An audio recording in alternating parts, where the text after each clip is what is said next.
Ito yung ano, no? Ayan siya, no? So, yung itsura niya. Taas.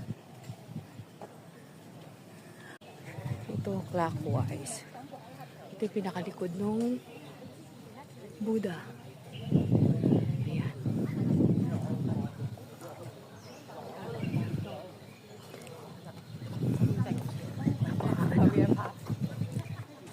Dito magsusulat.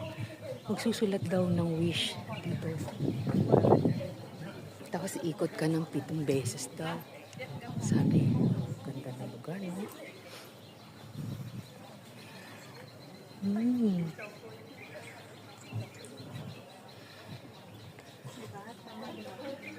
Diyan magsusulat ba? May merit. Susulat daw yung ano. Hindi ko tuloy pa pala sila ang Sulat ng wishes. Ayan.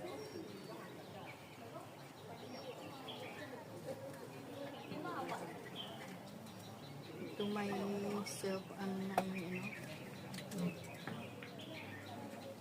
So, gagawin natin. Magsusulat tayo. Let's go.